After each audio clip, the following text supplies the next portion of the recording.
చూడండి దీనికోసము కరివేపాకు అనేది ఒక 6-7 రెమ్మలు తీసుకున్నాను నేను. దీనికి సమానంగానే కొత్తిమీర కూడా తీసుకున్నానండి. అలాగే దీంతో పాటు ఒక 5 మీడియం సైజ్ ఆనియన్స్ అనేది కూడా తీసుకున్నాను. దీంతో పాటు ఒక 6-7 పచ్చిమిర్చి కూడా తీసుకున్నానండి. దీంతో పాటు నేను ఒక 1/4 కిలో శనగపిండి కూడా తీసుకున్నాను. ఇది బాగుండేది తీసుకోండి. అలాగే పచ్చిమిర్చి అనేది ఈ సైజులో కట్ చేసుకోండి. చిన్నగా అనేది కట్ చేసుకోవాలా. అలాగే కరివేపాకు, కొత్తిమీర, అలాగే ఆనియన్ కూడా ఇలాగ చిన్నగా అనేది కట్ చేసుకోండి. సరేనా? ఇప్పుడు మనం శనగపిండిలోకి ఒక కొద్దిగా వంట సోడా అనేది వేసుకొని, అలాగే టేస్ట్‌కి తగినంత ఉప్పు కూడా వేసుకొని ఒకసారి బాగా కలుపుకున్న తర్వాత ఇందులోకి మనం కట్ చేసి పెట్టుకున్న ఆనియను, పచ్చిమిర్చి, ఇంకా కరివేపాకు, కొత్తిమీర ఇవన్నీ ఉన్నాయి కదా, అన్నీ కూడా ఇందులోకి వేసుకొని ఈ ఆనియన్స్‌ను వీటన్నిటిని కూడా గట్టిగా ప్రెస్ చేసుకుంటూ కలుపుకోవాలండి.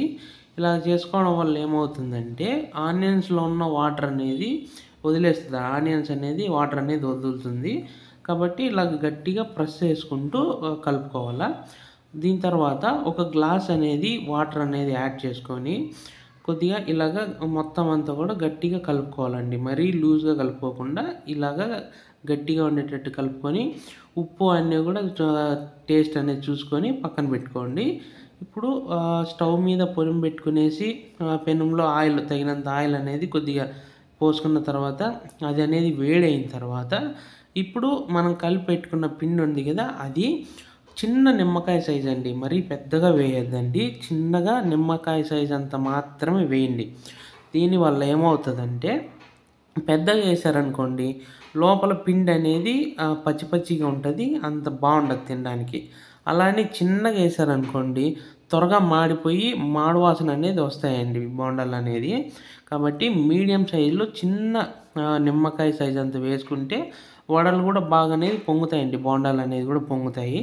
కాబట్టి మీరు ఇందులోకి కొత్తిమీర అలా కరివేపాకు కాకుండా ఇందులోకి మీరు వేరే పాలకూర కానీ లేదా ఇంకా తోటకూర కానీ ఇలాంటివి ఏవైనా కూడా యూజ్ చేయొచ్చండి.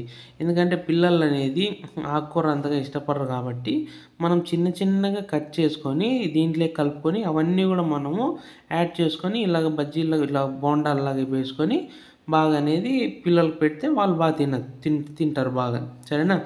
ఇప్పుడు మనం స్టవ్ అనేది మీడియం ఫ్లేమ్‌లోనే పెట్టుకోవాలండి. ఇది బాగా ఆల్మోస్ట్ ఆల్ కుక్ అయ్యే వరకు ఇలా కలర్ చేంజ్ అయ్యేంత వరకు కూడా మనము మీడియం ఫ్లేమ్‌లో పెట్టుకొని వేపుకోవాలి.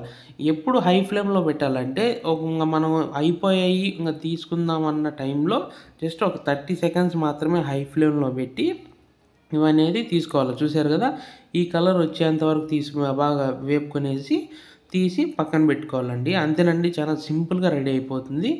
ఈవినింగ్ టైంలో పిల్లలకు పెట్టడానికి వాళ్ళు స్కూల్ నుండి వచ్చినప్పుడు కానీ ఈ టైంలో పెట్టడానికి ఇవైతే చాలా బాగుంటాయి స్నాక్స్గా.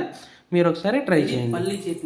పల్లీ చట్నీతో, అదే శనగిత్తనాల చట్నీ అంటాం మేమైతే. శనగిత్తనాల చట్నీతో కెచప్ అండి, మామూలుగా టమాటో కెచప్ ఉంటుంది కదా, అది తీసుకున్నాను. అలాగే దీంతో పాటు వేడిగా కాఫీతో నేను తిన్నామంటే నాకు చాలా ఇష్టము. సో ఇప్పుడు ఇది టేస్ట్ ఎలా ఉందో చెప్తాను. మామూలుగా దీని టేస్ట్ ఎలా ఉంటుంది అనేది మీరు ఒకసారి ట్రై చేసి చూడండి. సూపర్ అల్టిమేట్ ఉంటుంది. ఇప్పుడు రెండో టేస్ట్ పల్లీలు శనగిత్తనాల చట్నీలో మీకు చూపిస్తాను.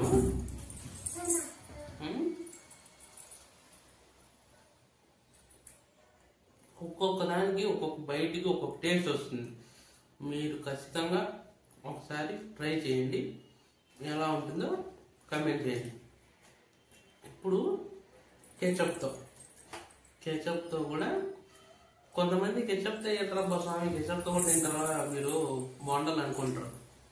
కానీ ఒక్కసారి కెచప్తో ట్రై చేసి చూడండి, సూపర్ ఉంటుంది. మామూలుగా హోటల్లో కూడా ఇస్తారు కదా, అలాగే చూసారా కెచప్తో తింటున్నా. స్వీట్గా కారంగా సూపర్ ఉంటుందండి. ఇప్పుడు నా స్టైల్లో కాఫీ, మీకు ఇష్టం. ఒక్కొక్కరు టీ అంటే ఇష్టపడతారు, నాకైతే కాఫీ అండి. కాఫీతో వడలు తిన్న సూపర్ ఉంటుంది. స్వర్గం. ఈవినింగ్ టైంలో లేదా వర్షం పడుతున్నప్పుడు ఇలా తిన్నామంటే సూపర్ ఉంటుందండి. ఓకేనా? లైక్